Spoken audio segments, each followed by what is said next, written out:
새 영을 부어주소서. 나의 하나님, 내 영을 새롭게 하소서. 나의 하나님, 나의 아버지. 처음에 시작할 때 예수 그리스도가 누구냐로 시작합니다. 예수 그리스도가 누구냐를 밝히기 위해서 이 히브리서는 어떤 사람들을 처음에 등장시키냐면요, 선지자들을 등장시킵니다. 그래서 왜 선지자들을 등장시키느냐, 여러 가지 이유가 있겠는데 두 가지로 요약할 수 있겠습니다. 첫 번째는 하나님께서 예수 그리스도 이전에 사람들을 사용하셨는데 그가 누구다. 그런데 이제는 예수 그리스도께서 직접 하나님의 말씀을 하신다. 즉 하나님 그 존재이신 그분이 이제 스스로 말씀하신다는 걸 보여주기 위한 것이고요. 그 다음에 또 유대인들, 특별히 히브리 공동체가 유대에서 돌아온 크리스찬들이라고 주로 생각하고 있고, 또 그리고 아마 제사장 그룹이 아닐까라고 학자들이 많이 생각을 하는데, 그렇게 하는 그런 관점에서 볼 때 왜 선지자를 등장시켰냐면요, 이 제사장이나 유대인들에게 선지자는 하나님의 사람이었습니다. 하나님의 말을 전하는 사람들.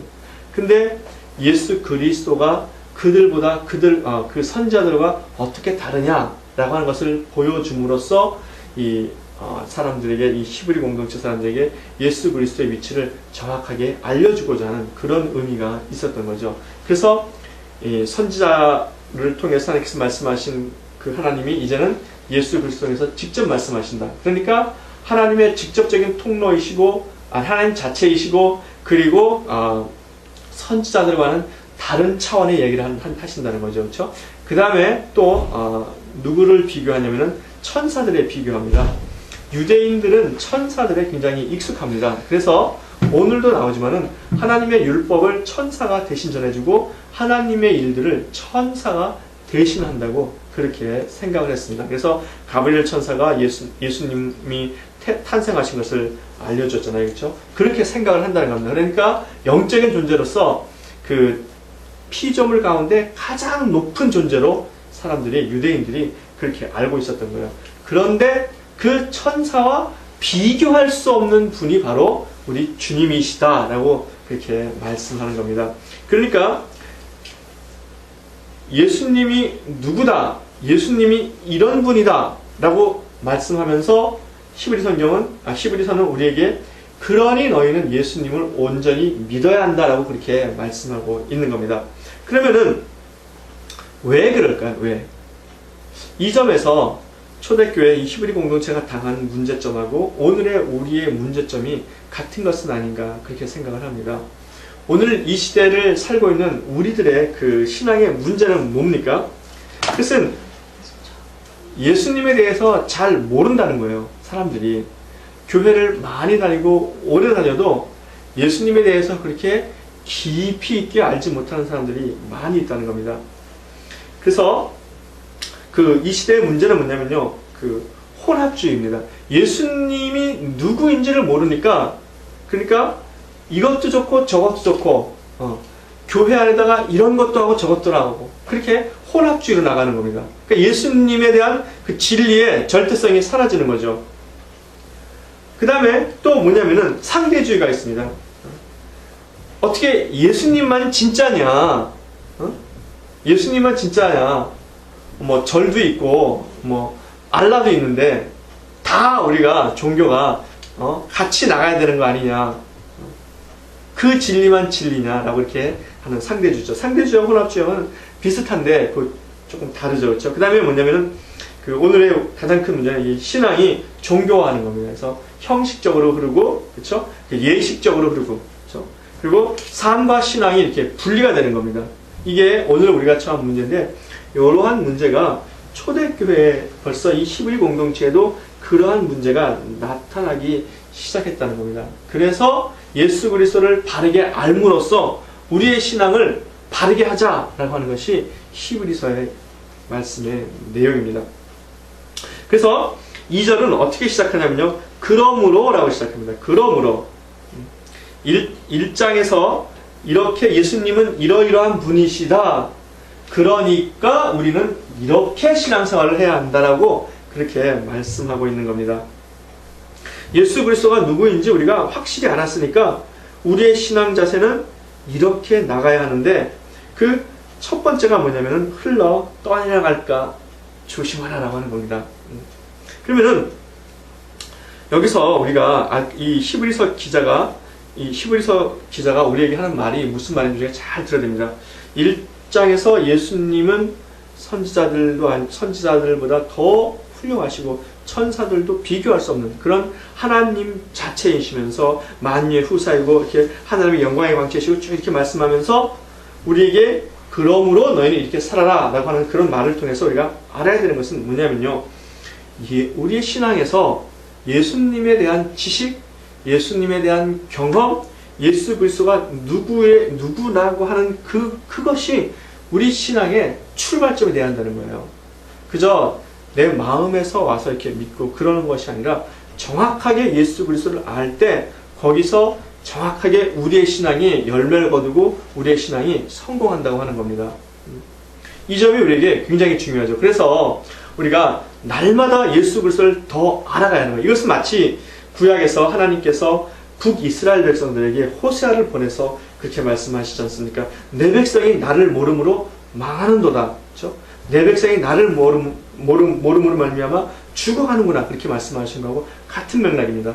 예수 그리스도를 우리가 모르면요, 우리가 망할 수밖에 없고 죽을 수밖에 없는 거예요. 예수 그리스도를 모르면은 그 많은 세상의 신들 가운데서 그리스도가 누구인지 우리가 알 수 없는 거죠. 그렇죠? 그러니까 예수 그리스도를 정확하게 아는 것을 통해서 우리의 신앙이 더 확실해지고 더 열매를 맺을 수 있고 더 온전해진다는 것을 여러분 우리가 깊이 알 수 있기를 바랍니다. 이것은 이 성경의 구절을 통해서 하나님께서 우리에게 하시는 말씀이라고 저는 그렇게 생각합니다. 그래서 우리가 이 예수 그리스도를 믿는 이 믿음에서 우리가 흘러 떠내려가면 안 된다고 하는 거예요. 이 흘러 떠내려간다고 하는 것은 뭐냐면요, 이렇게 이 세상이 이렇게 흘러간다고 그러잖아요. 세상에 흘러간다. 세류라 그러지 않습니까? 그래서 이 세상의 흘러감에 우리 신앙이 이렇게 떠내려간다는 거예요. 그래서 세상 사람들과 같이 별 구분 없이 그렇게 변한다고 하는 겁니다. 그렇게 되면은 안 된다고 하는 거예요. 그렇게 하지 않기 위해서 뭘 해야 되냐면은 삼가해야 한다는 거예요. 우리가 더욱 간절히 삼갈지니, 즉 삼가해야 한다는 겁니다. 무엇을 삼가해야 되는 겁니까? 모든 들은 것을 우리가 진리에 대해서 듣고 주님에 대해서 들은 그 모든 것들을 우리가 주의하며 이 세상에서 흘러가지 않도록 그 말씀에 우리가 견고하게 붙어 있고 그리고 단단하게 그 말씀에 서 있어야 한다고 하는 것입니다. 그래서 다른 말로 말하면은 다른 가르침을 조심하고 주의하라는 것이죠. 들은 말씀이 우리에게 굉장히 중요하다고 합니다. 그래서 신명기 4장 4절에는 우리에게 그렇게 말씀하고 있지 않습니까? 여호와께 붙어 떠나지 않은 너희는 오늘날까지 다 생존하였느니라. 여호와께 붙어 떠나지 않는 사람들이 가나안 땅에 들어간다고 합니다. 여호와께 붙어 있지 않고 떠난 사람들은 다 죽었거나 가나안 땅에 들어갈 수 없다고 하는 겁니다. 우리도 역시 마찬가지입니다. 우리도 그 예수 그리스도께서 우리에게 허락하신, 그리고 또 하나님께서 그리스도를 통해서 우리에게 허락하신 그 하나님의 나라를 우리가 이 땅에서 온전히 누리고 그리고 영원한 천국에 가기 위해서는요, 우리가 예수 그리스도에게 온전히 붙어 있어야 한다는 거예요.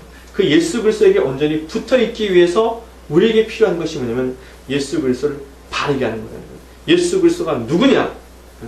그저 나사렛 사람들처럼 우리와 함께 자란 사람이 아니냐, 나사렛 목수의 아들 아니냐라고 인식을 하면은 우리의 신앙이 실족하기 쉽고 세상에 흘러 떠내려갈 수밖에 없다고 하는 것이죠. 그렇게 우리가 삼가하지 않으면은 우리가 흘러 떠내려간다고 하는 겁니다. 그 주님의 말씀에 우리가 주의를 하지 않으면은 흘러 떠내려간다고 하는 건데, 그러면 어떻게 하면 우리가 주의할 수 있습니까? 그것은 날마다 우리가 말씀을 만나고 교제하는 겁니다. 하나님과의 관계에서, 주님과의 관계에서 날마다 교제하는 거죠. 마치 이거하고 똑같습니다. 물이 흘러가잖아요. 그렇죠? 물이 흘러가는데 그 위에 뭐가 떠 있는데 이게 계속 떠 있기 위해서는 흘러가는 물보다 더 빠르거나 아니면 같은 속도로 자기가 앞으로 나가야지 그게 흘러가지 않잖아요. 그렇죠? 마찬가지로 이 세상이 흘러가는 거에 비해서 우리가 하나님께 나아가는 속도가 더 빠르거나 아니면은 같은 속도가 돼야지 적어도 최소한 그 자리에 머물러 있다는 거죠. 그런데 성경은 우리에게 요구하는 것이 뭐냐면은 많은 열매를 맺기를 원하시잖아요. 그렇죠? 주님 안에서. 그러니까 우리가 하나님께 더 가까이 나가야 되는 거 아닙니까? 그러려고 그러면은 세상의 흐름보다 세상의 흐름에 거슬러 올라가는 우리의 힘이 더 강하던가 더 빠르던가 그래야 한다는 것이죠. 그러기 위해서 우리가 항상 삼가해야 한다는 겁니다. 영어로는 주의해야 한다는 거죠. 그렇죠? 깊은 그런 관심을 가지고 봐야 한다는 거죠. 다른 말로 말하면은 우리가 삼가하다라고 하는 것은 내가 하고 싶은 대로 하고 세상이 원하는 대로 하고 그러는 것이 아니라고 하는 거예요. 하나님께서 원하시는 것, 하나님의 말씀을 통해서 내가 깨달은 것, 그런 것들에 더욱더 집중해서 그것에 더 몰두하고 그것을 할 수 있어야 한다는 겁니다. 그렇게 우리가 집중하고 몰두하기 위해서는요, 예수 그리스도가 누구인지를 분명히 알 때 그 아는 것에서 힘이 나온다는 거예요. 우리가 왜 그 말 많이 있지 않습니까? 아는 것이 힘이다라고 했죠. 예수 그리스도를 정확하게 아는 것이 우리에게 힘이 되는 겁니다. 즉 진리 말씀, 복음 말씀에 우리가 확신을 가지고 그것을 정확히 알면은 세상의 흐름에 떠내려가지 않는다고 하는 것이죠. 그래서 떠내려가지 말라고 하는 거예요. 떠내려가지 말라. 그러니까 오늘날 우리가 이 세상에 종교화된 그런 움직임, 그리고 모든 것이 상대화되어 버리고 모든 것이 그리고 혼합주의로 되어버리는 이러한 그런 영적인 상황에서 우리가 말씀에 주의하고 그리고 예수 그리스도가 누구인지 우리가 정확히 알지 못하면은 흘러가 버릴 수밖에 없다는 거예요. 오늘날 보세요. 교회에서도 얼마나 많은 분들이, 얼마나 많은 목회자들이, 성도들이 교회 안에서 이 시대와 타협하며 나아가고 있습니까? 하물며 이 캐나다가 기독교 국가 아닙니까? 그렇죠? 기독교 전통 위에 세워진 국가잖아요. 이런 나라에서 하나님께서 하지 말라고 하는 그런 일들이 횡행해지고, 그렇죠? 그런 일들이 앞장서서 교회가 나가고 있지 않습니까? 왜 그렇습니까? 그분들이 복음 말씀을 복음에 입각해서 아는 것이 아니라 세상의 흐름에 입각해서 복음을 아는 것이죠. 그러니까 주의 복음의 말씀에 주의하지 않고 pay attention 하지 않고 자기들이 가지고 있는 생각 이런 것들로 그 복음 말씀을 받아들이니까 그 복음 말씀이 오염이 돼서 혼합주의, 상대주의, 종교화돼서 이 세상과 영합해 나가는 것이죠. 그렇죠? 이것은 마치 뭐와 똑같냐면요.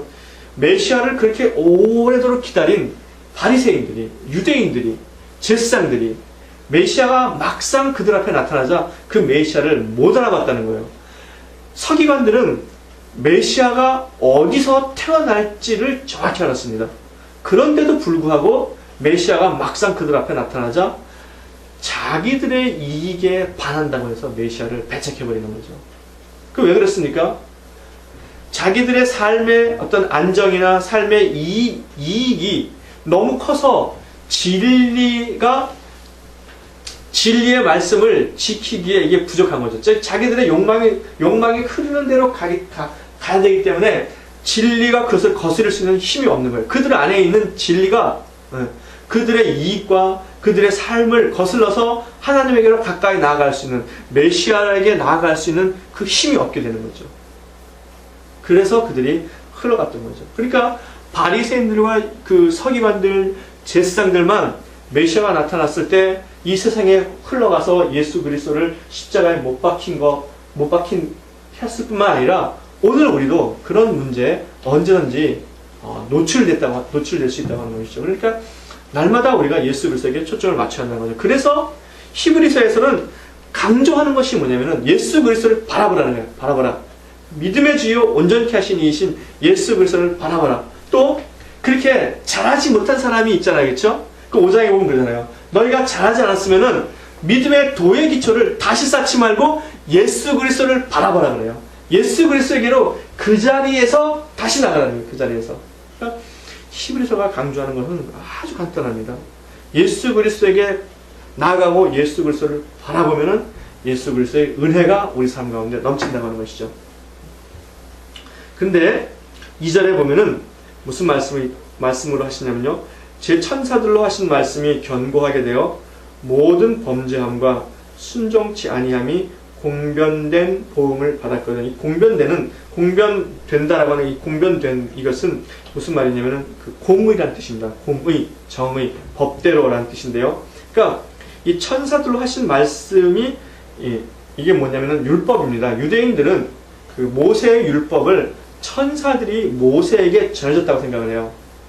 그리고 하나님의 말씀을 우리에게 전해주는 것이 천사들이 우리에게 말씀을 전해준다고 하는 겁니다. 그렇게 믿었어요. 그래서 천사들이 전해준 그 말씀이, 그 율법이 견고하게 돼요. 즉 사람들 사이에서 그것이 어떤 그런 진리처럼 여겨져서 그 말씀에 순종하지 않고 범죄하는 사람들은 다 그 말씀에 근거해서 공의로 심판을 받았다는 거예요. 징계를 받았다는 겁니다. 정말 율법에 의해서도 사람들이 징계를 받았는데 3절에 보면은 우리가 이같이 큰 구원을 예수 그리스도의 복음을 통해서 십자가의 은혜를 통해서 우리 가운데 나타난 그 은혜, 즉 천사들이 전해준 그 율법으로도 사람들이 하나님 앞에서 심판을 받고 상급을 받고 그 징계를 받았는데 그보다 더 큰 하나님의 그러니까 이 큰 구원이라는 것은 크기를 말할 수 없다 해서 큰 겁니다. 가늠할 수 없는 크기라고 하는 거예요. 그 큰 구원을 우리가 등한하게 여기면은 우리가 어떻게 그 하나님의 심판을 피할 수 있겠냐는 거예요. 그러니까 그 하나님의 그 큰 구원에 우리가 온전히 나가야 되는 거예요. 온전히 나가야 되는 이유가 뭐냐면요. 우리에게 증인이 셋이 있다. 증인이 셋. 이 복음의 증인이. 첫 번째 뭐냐면은 이 구원은 처음에 주로 말씀하신 바요. 즉 예수님께서 이미 우리에게 말씀하셨다는 거예요. 구원에 대해서. 근데 예수님이 말씀하셨다는 것이 무슨 의미가 있냐면요. 지금 이 히브리서가 교회를 안 다니는 예수님을 모르는 사람들에게 한 얘기가 아니라 그 뜨거운 마음으로 교회를 세우고 핍박과 박해와 고난과 어려움 속에서도 교회를 지키고 온 사람들에게 한 얘기라는 거예요. 그리고 그들의 후손들에게 하는 얘기라는 겁니다. 그러면 그 처음에 그것이 어떻게 생겼느냐? 그것은 하나님께서 세우시고 그들의 그 믿음의 확신 가운데 서서 그 교회가 세워졌다는 것이죠. 그러니까 주가 말씀하셨다는 것은 뭐냐면 그 주의 말씀에 근거해서 사람들이 교회를 세우고 모이고 자신들의 삶을 드렸다고 하는 거예요. 근데 지금은 약간 그보다 약화가 됐죠. 그렇죠? 그래서 그 처음을 다시 보라는 거예요. 처음을. 그러면은 주님이 증거하셨다. 두 번째는 뭐냐면요. 들은 사람들이 확증했다는 거예요. 들은 사람들이. 예수님의 사도들이나 복음 전함을 받아서 신앙을 가지고 헌신한 사람들이 우리에게 전해준다는 거예요. 그러니까 그 말이 이 사람들이 그걸 직접 전해준 사람들이잖아요. 그러니까 이 사람들은 벌써 그걸 딱 들어도 아 그렇지 그건 진리지라고 그렇게 안다고 하는 거예요. 그러니까 두 가지 증인이 있잖아요. 그렇죠? 예수님과 그 전해준 말씀. 그 다음에 세 번째 증인이 뭐냐면 하나님이 직접 증언하신다는 거예요. 하나님이 어떻게 증언하시냐면요. 표적과 기사들로 증언하신다는 거예요. 즉 예수님의 말씀이 살아있는 하나님의 말씀이고 그분이 온 우주를 창조하시고 그분이 지금도 말씀으로 이 우리를 붙잡고 계시다고 하는 이것이 표적과 기사를 통해서 나타난다는 거예요. 성경에는 그 말이 진짜인지 아닌지를 보면 나타나는 일로 보면 안다 그러거든요. 그러니까 선지자도 그렇게 판단하는 거예요. 그의 말한 것이 이루어지는지 안 이루어지는지를 통해서 그가 하나님이 보내신 사람인지 아닌지를 안다고 하는 거거든요. 그러니까 하나님께서 증인이 되시는데 어떻게 증언하시냐면은 표적과 기사로 증언하셨다는 거예요. 즉 그들이 예수님이 말씀하신 대로 기도하고 예수님이 말씀하신 대로 행했을 때 거기에 표적과 기사가 있었다는 겁니다.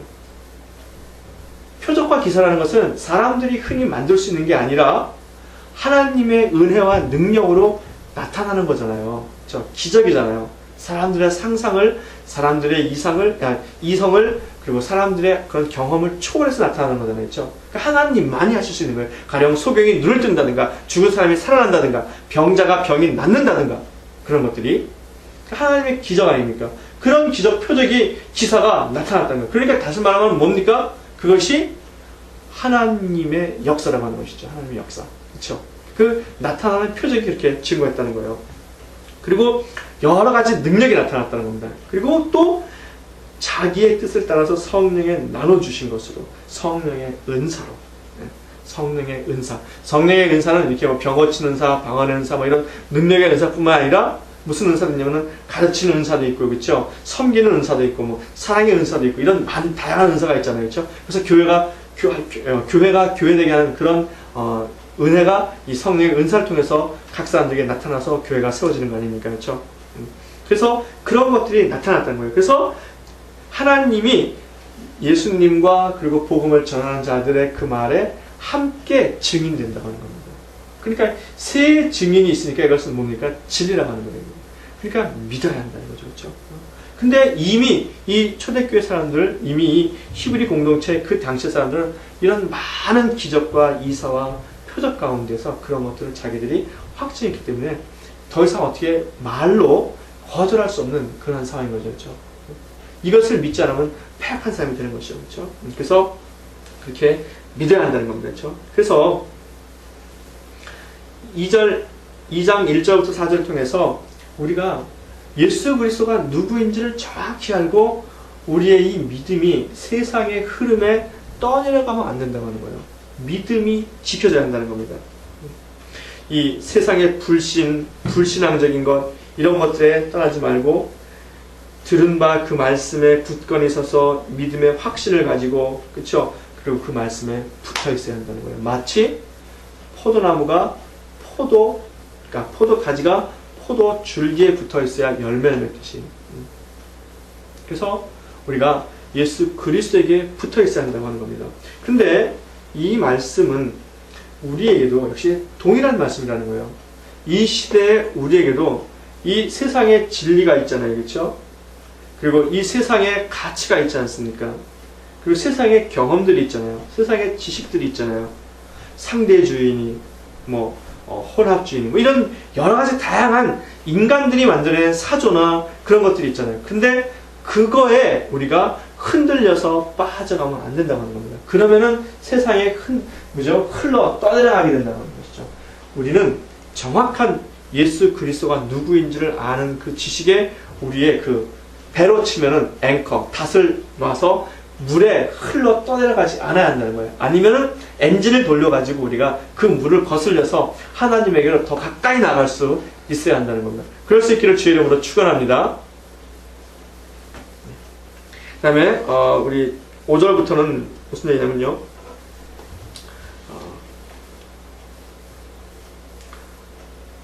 하나님이 우리에게 말한 바 장차 오는 세상을 천사들에게는 복종케 하심이 아니라, 이 장차 오는 세대는 뭐냐면요, 이런 겁니다. 마지막 세대라는 거죠. 마지막 세대.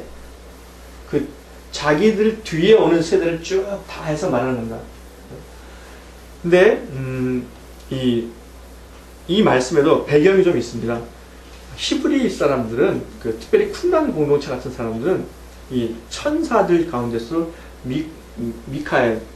미가엘 천사가 이 네 세를 다스린다고, 죽은 후의 세계를 다스린다고 그렇게 생각을 했습니다. 그래서 사람들이 되게 그렇게 알고 있었던 거예요, 유대인들이. 그런데 이 다가올 세대, 즉 네 세나 이 후의 세대는 천사들이 다스리는 게 아니라 누가 다스리는 거라는 겁니까? 예수 그리스도가 다스린다는 거예요. 마치 말씀으로 만물을 붙들고 계시듯이, 또 보좌 우편에 앉아 계셔서 하나님의 모든 그 권세와 능력을 다 가지고 이 땅을 다스리시듯이, 그렇게 주님이 다스리시다는 거죠. 그런데 그러면 문제가 있잖아요. 그렇죠? 사람들이 일반적으로 생각할 때 인간은 더 낮고 천사가 더 높다고 생각하잖아요. 피조물 중에 최고의 완성이 천사라고 생각한다고 그렇게 제가 처음에 말씀드렸잖아요. 그렇죠? 그러면 왜 예수님이 천사보다 낮아졌냐 라고 하는 것에 대한 사람들의 의문이 생기지 않습니까? 그 의문에 대한 답을 여기서 해주는 거예요. 그래서 예수 그리스도가 인간으로 오셔가지고 잠시 이 세상에서 낮아지셨는데 그것은 이유가 있다는 거예요. 그 당시 사람들은 이해를 못한다는 겁니다. 아니, 천사가 더 높은데 어떻게 더 높은 천사가 그걸 다스리지 않고 왜 예수님이 그렇게 하시냐라고 생각을 하는 거죠. 근데 오늘 이 말씀을 통해서 그러한 의문을 가지고 있는 사람들에게 성경은 뭐라고 말씀하냐면 이렇게 말씀합니다. 천사들보다 잠깐 낮아진 이유는 구절에 나와 있죠. 곧 죽음의 고난을 받으심을 인하여 영광과 존귀로 관쓰신 예수를 보라라고 하는 거예요. 죽음의 고난, 이건 뭐냐면요, 이 죽음의 고난, 이를 행하심은 하나님의 은혜로 말미암아 모든 사람을 위하여 죽음을 맛보려 하심이라라고 하는 건데, 이게 뭐냐면은 예수님이 모든 사람을 대표해서라는 뜻이에요. 대신해서 죽음을 맛봤다고 하는 겁니다. 즉 인간으로 이 땅에 내려오셔서 죄 없으신 그분이 우리를 위해서 대표해서 죽음으로 우리가 어떻게 됐다는 겁니까? 대속의 죽음을 죽으셔가지고 우리가 하나님 앞에 살게 됐다는 거예요. 그러니까 하나님 앞에 대속하기 위해서 이스라엘 사람들은 해마다 흠없는 양을 죽여서 그 피를 하나님의 그 법궤 앞에다가 뿌림으로써 죄가 속해졌잖아요. 그런데 이 사람의 모든 죄를 사하기 위해서 죄 없으신 예수님께서 인간의 몸을 가지고 오셔가지고 우리의 죄를 단번에 속해주신 겁니다. 그러기 위해서 낮아지셨다는 거예요. 그 다음에 10절에는 만물이 인하고 만물이 말미암은 자에게는 많은 아들을 이끌어 영광에 들어가게 하시는 이래, 많은 아들들을, 즉 예수 그리스도가 우리를 위해서 대신 죽으셨으니까 우리가 하나님 앞에 산 거 아닙니까? 예수 그리스도가 우리를 위해서 대신 죽으신 것을 그 로마서에서는 뭐라고 말씀하시냐면은 첫사람 아담이 범죄함으로 많은 사람들이 범죄했고, 두 번째 아담이신 예수 그리스도가 하나님 앞에 순종하며 하나님 앞에 살아난 것처럼 많은 사람들이 예수 그리스도로 말미암아 산다 그랬어요. 그러니까 대표성을 말하는 겁니다. 여기서 말하는 그겁니다. 모든 사람을 위하여, 이 위하여 할 때 이게 for가 아니라 on behalf of, 누구를 대신해서, 그런 뜻이잖아요. 그렇죠? 대표해서. 그러니까 우리가 사게 된 거죠. 근데 그렇게 많은 사람들을, 하나님의 자녀를 어디로 이끕니까? 그렇게 살아가지고 영광으로 이끈다는 거예요. 영광으로. 하나님 앞에 영광으로 이끌기 위해서 예수 그리스도가 낮아지신 거죠. 그렇죠? 그 다음에 또 저희 구원의 주를 고난으로 말미암아 온전케 하심이 합당하도다. 예수 그리스도가 고난으로 말미암아 온전하게 됐다는 거예요. 온전하게.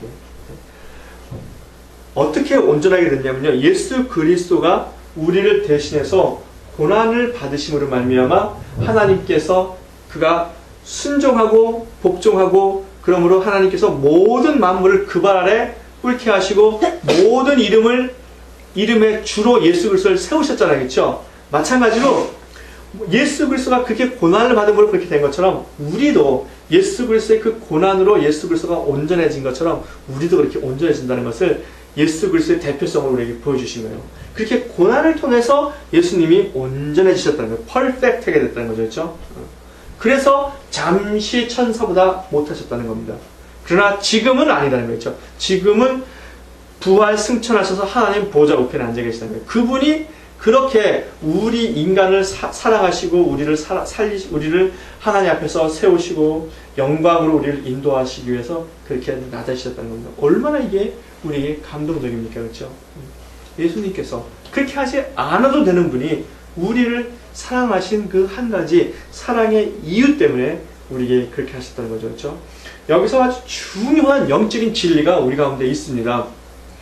본문에 나와 있지 않는 거예요. 이 구절을 우리가 잘 읽음으로써 그 뒤에 흐르는 영적인 진리가 있는데, 그것이 뭐냐면요, 고난받는 것은 예수님이 천사보다 못해서 그런 것이 아니라 하나님께서 우리에게 다 합당한 이유가 있어서 그렇게 하셨다는 거예요.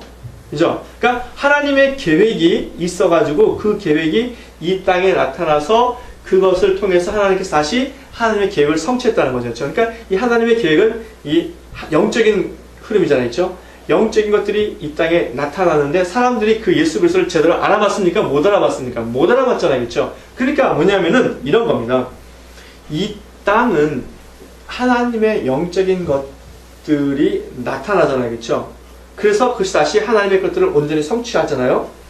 그런데 우리도 그렇게 봐야 한다는 거예요. 우리도 예수 그리스도를 믿는 믿음으로 말미암아 하나님의 은혜가 있고 성령의 충만한 가운데서 우리가 영적인 삶을 살게 되면은 이 영적인 흐름을 보아서 이 땅에 될 일도 알고 이 땅에 될 일을 통해서 우리가 하나님의 영적인 세계에서 다시 아는 거죠. 근데 이게 순서인데 근데 우리가 그것을 그렇게 하지 않는다는 거예요. 어떻게 한다는 겁니까? 사람들처럼 예수 그리스도의 현상을 보고 어떻게 그분이 그럴 수 있느냐, 영적인 걸 파악한다는 거죠. 즉 나타난 일 가지고 그들이 영적인 것을 파악하려고 한다는 거예요.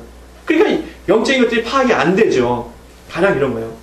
내 눈에 지금 마치 어떤 하나님의 어떤 그런 게 느껴져야지만, 나았다고 기도했는데 나았다고 느껴져야지만 나은 거로 알고 하나님 앞에 감사한다는 거죠. 그게 아니라 성경에 이렇게 말씀하셨으니까 우리가 그것을 믿고 그렇게 살면은 그것이 나타난다는 거예요. 그러니까 드러난 현상 가지고 우리가 영적인 일을 파악하려고 하지 말고 내 감각이나 내 생각이나 이런 것을 가지고 하나님의 것들을 파악하려고 하지 말고 영적인 일을 알아보려고 하지 말고 영적인 걸 먼저 보고 그 다음에 이제 뭐가 나타나겠구나, 이제 뭐가 되겠구나, 이 땅이 그렇구나 라고 하는 것을 알라고 하는 것이죠. 순서가 바뀌면 안 된다고 하는 거예요, 이게요. 자, 그래서 우리가 이 예수 그리스도가 우리를 완전하게 하기 위해서 그가 완전케 되셨고 그 고난을 통해서 완전케 되셨으므로 그가 절대로 천사보다 존재가 못한 존재여서 그렇게 나타나신 게 아니라는 거예요. 하나님의 뜻을 이루시기 위해서 잠시 낮아지셨고 그것을 통해서 그분이 온전케 되셨다는 거죠. 근데 예수님은 우리의 대표성이잖아요. 우리도 마찬가지로 이 땅에 살면서 우리가 하나님 말씀을 온전히 이룰 때 우리가 그리스도처럼 그렇게 온전하게 우리도 된다는 거예요. 그래서 히브리서 12장에 있는 말씀 굉장히 중요한 말씀이잖아요. 믿음의 주요 온전케 하신 이이신 예수 그리스도를 바라보라라고 하는 거잖아요. 여기 지금 10절에서는 고난으로 말미암아 온전케 하심이 합당하다. 즉 예수 그리스도가 온전케 되는 게 합당하다 그러거든요. 그런데 예수 그리스도를 바라보면은 그가 믿음의 파운더, 믿음의 처음 믿음을 창시한 사람이고 그 다음에 완성시키시는 분이라는 거잖아요. 그렇죠? 우리도 그렇게 된다는 거예요. 그러니까 예수 그리스도의 대표성입니다. 이게. 예수 그리스도가 1장에서 뭐라 그러냐면 하나님의 그 본체의 형상이라고 그러잖아요. 그렇죠? 마찬가지로 예수 그리스도가 우리의 본체의 형상입니다. 그러니까 우리가 그리스도를 바라보고 그리스도를 믿는 믿음 안에서 우리가 예수 그리스도가 대표성이 되어서 우리도 하나님의 자녀가 되고 후사가 된다고 하는 것이죠. 11절 한번 보겠습니다. 함께 한번 읽어볼까요? 시작. 거룩하게 하시는 자와 거룩하게 함을 입은 자들이 다 하나에서 난지라. 그러므로 형제라 부르시기를 부끄러워 아니하시고. 예수 그리스도를 통해서 우리에게 나타난 그 온전함이라는 게 뭐냐면요, 우리가 주님과 같이 하나가 됐다는 거예요. 하나가 어떻게 하느냐면 주님이 우리를 형제라 부르신다는 거예요. 형제라. 자, 제가 저희 형이 있는데 저 형이 저하고 성도 같고 사람이잖아요. 그렇죠? 응? 같잖아요. 혈통이 같잖아요. 그렇죠? 그런데 만약에 제가 아무리 걔가 좋다고 해서 걔를 내 형제라고 부를 수 있습니까? 그럴 수 없잖아요. 그렇죠? 그러니까 주님께서 우리를 형제라고 부르신다는 거죠. 그러니까 예수 그리스도의 완전함을 통해서, 즉 잠시 높은 보좌를 버리시고 이 땅에 오셔가지고 낮아지시고 그가 완전케 되심으로 인해서 우리가 더불어 완전케 됐는데 우리를 주님께서 뭐라고 부르시냐면 형제라고 부르신다는 거예요. 형제라. 이게 히브리서에서 우리에게 보여주는 놀라운 비밀 중에 하나입니다. 보세요. 성경에 이렇게 히브리서처럼 예수 그리스도로 말미암아 우리 가운데 벌어지는 일들을 이렇게 자세하게 이렇게 밝힌 성경 구절이 그렇게 많지 않습니다.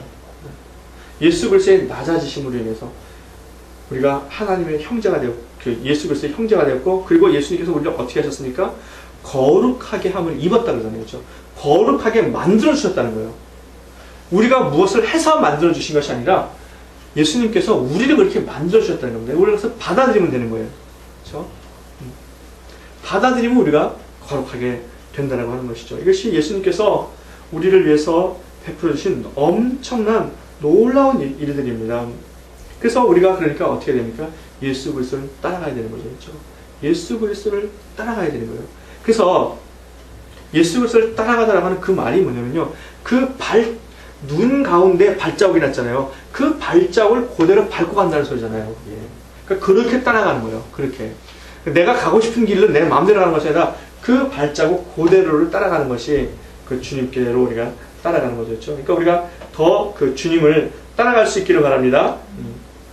근데 그 주님을 따라갈 때 우리가 봐야 되는 것은 뭐냐면요. 그 우리의 육체의 눈으로 그 주님을 따라가시는 보는 것이 아니라 영의 눈으로 봐야 돼요. 영의 눈으로. 그렇죠? 마음으로 봐야 되고 우리 깊은 속사람으로 보고 믿음으로 봐서 그 말씀을 통해서 이루어지시는 하나님의 역사를 우리가 보고 따라가야 되는 거죠. 만약에 그렇지 않다 그러면 우리가 어떻게 따라가겠습니까? 초대교회 교인들이 박해를 보고 어떻게 따라가겠습니까? 그들이 박해라고 하는 현상을 통해서 영의 세계를 본 것이 아니라 영의 세계를 통해서 박해를 보니까 박해는 그들을 영화롭게 만드는 과정이라는 것이죠. 그런데 우리가 만약에 반대를 보자 그러죠. 박해가 있으면 어떻게 우리가 영의 세계를 할 수 있습니까? 그 박해라고 하는 것은 우리가 박해를 중심으로 영의 세계를 보면 영의 세계는 너무너무 이게 까마득한 세상이에요. 이게요. 그걸 통해서 어떻게 우리가 갈 수 있습니까? 그러니까 반대로 봐야 되는 거죠. 그렇죠? 나타난 현상으로 우리가 하나님 나라를 가기는 너무 어렵습니다. 그러니까 하나님 나라를 통해서 우리가 우리의 삶을 제대로 인식할 수 있어야 되는 거죠. 그렇죠? 그 다음에 또 있습니다. 계속해서 예수 그리스도가 왜 낮아지시는가를 또 말합니다. 첫 번째 예수 그리스도가 낮아지심으로 인해서 우리에게 형제라 하는 그런 은혜를 주셨고요. 두 번째 또 낮아지신 것이 있는데 14절부터입니다. 함께 한번 읽어볼까요? 14절 15절을 함께 읽겠습니다. 시작. 자녀들은 혈육에 함께 속하였음에 그도 또한 한 모양으로 혈육에 함께 속하심은 사망으로 말미암아 사망의 세력을 잡은 자 곧 마귀를 없이 하시며 또 죽기를 무서워함으로 일생에 매어 종노릇하는 모든 자들을 놓아주려 하시니 두 가지입니다. 첫 번째, 마귀를 이기신다. 마귀를 없이 합니다. 즉 우리가 하나님의 그 에덴 동산에서 축복을 잃어버린 이유가 뭡니까? 마귀의 유혹 때문이잖아요. 그렇죠? 축복을 잃어버렸을 뿐만 아니라 우리는 하나님과의 관계가 단절되어서 죽을 수밖에 없는 그런 존재가 됐잖아요.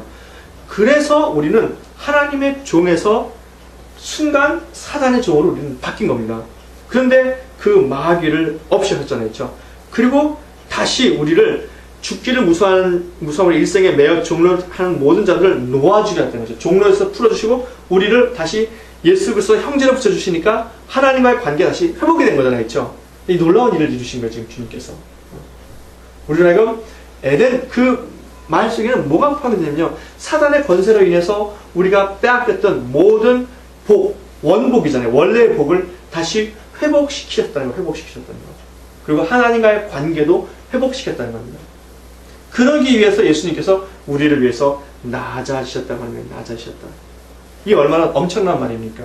그러니까 보세요.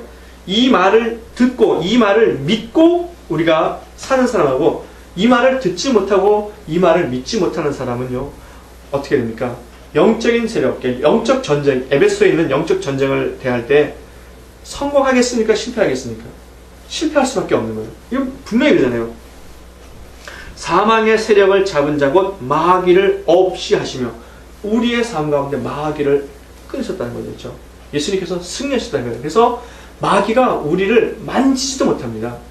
그래서 야고보서 같은 서는 야고보서는 그러니까 뭐라고 말합니까? 하나님께 순복하라.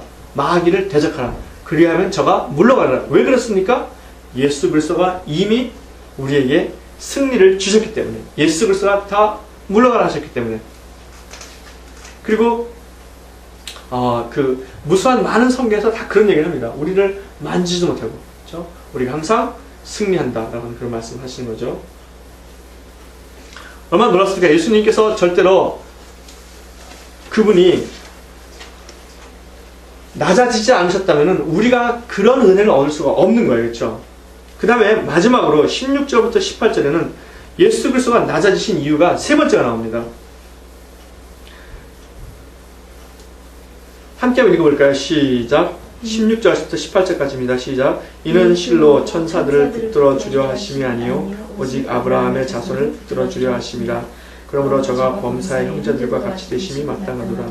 이는 하나님의 일에 자비하고 충성된 대제사장이 되어 백성의 죄를 구속하려 하심이라. 자기가 시험을 받아 고난을 당하셨은즉 시험 받는 자들을 능히 도우십니다. 예수 그리스도가 낮아지신 것은 대제사장의 사명으로서 우리를 위한 중보였다는 거예요. 그러니까 대제사장이 하는 일이 뭡니까? 제사를 주관하는 일이잖아요. 1년에 한 번씩 속죄제를 드리고, 그래서 아브라함의 자손 우리를 하나님 앞에서 이렇게 붙들어 주셨다는 거예요. 붙들어 주셨다는 거. 그리고 대제사장으로서 1년에 한 번씩 그 속죄제를 드렸다는 겁니다. 그리고 또 18절에 우리와 같이 되어서 우리를 능히 도울 수 있다는 거예요. 서양 속담에 그 상대방을 이해한다는 말이 뭐냐면 신을 신는다는 말 아니겠죠? 신을 신는다. 내가 너의 신을 신어봤다 라고 할 때 그 사람의 입장을 이해한다는 거 아닙니까? 마찬가지로 예수 그리스도께서 우리를 돕고 우리의 그 구세주가 되시기 위해서 우리 인간이 되셔서 낮아지셔서 우리의 입장을 알기 때문에 우리를 도우신다는 거예요. 배고프면 우리가 울 수밖에 없고, 그렇죠? 힘들면 우리가 낙담할 수밖에 없는 이것을 주님께서 직접 겪었기 때문에 우리를 잘 아시고, 그렇기 때문에 우리를 붙들어 주시고 우리를 세워 주신다는 겁니다. 그러니까 예수 그리스도가 낮아지신 데는 특별한 하나님의 놀라운 섭리와 은혜가 있다는 거예요. 그렇죠? 그러니까 예수 그리스도가 인간이 되셨기 때문에 우리가 예수 그리스도를 믿을 수 없다라고 하는 것이 아니라, 예수 그리스도가 인간이 되셨기 때문에 우리가 이와 같은 큰 은혜를 누리고 있구나라고 하기 때문에 더 주님께 우리가 나가야 한다고 하는 사실입니다. 이것은 영적인 눈으로 볼 때 보이는 것이지 절대로 세상적인 눈으로 볼 때는 볼 수가 없는 거예요. 같은 현상을 보지만은 그 보는 관점에 따라서 완전히 다른 방향으로 나가게 되는 겁니다. 자, 말씀을 정리하겠습니다. 예수 그리스도가 하늘 보좌를 버리시고 우리처럼 낮아지신 것은 그가 천사보다 못하시기 때문에 그런 것이 아닙니다. 우리를 대속하시고 죄 없는 분으로서 하늘 보좌를 버리고 우리를 대신하는 속죄 양이 되셔서 우리를 하나님 앞에서 세워주기 위하신 것이죠. 그렇죠? 그리고 동시에 우리의 대제사장이 되셔서 지금도 우리를 위해서 중보하고 계세요. 또 우리를 늘 호시탐탐 노리고 우리로 하여금 하나님의 복을 잃어버리게 하고 하나님과 원수되게 하는 마귀를 없애시고 그렇죠? 죽음에서 우리를 해방시키시고 우리를 영광으로 이끄시며 우리를 온전케 하셨습니다. 그렇죠? 그리고 우리를 거룩하게 만드시고 그리고 우리를 형제라 부르셨습니다. 이 큰 은혜를 우리가 입고 있습니다. 그리고 이 큰 은혜로 우리가 이 시간에 모여서 예배를 드리고 있습니다. 우리가 이 주님의 큰 은혜에 감사하며 날마다 주님께 더 가까이 나갈 수 있어야 되겠습니다. 절대로 우리가 세상의 흐름에 흘러 떠내려가지 마시기를 주의 이름으로 축원합니다. 기도하겠습니다. 이곳을 덮으소서 이곳을 비추소서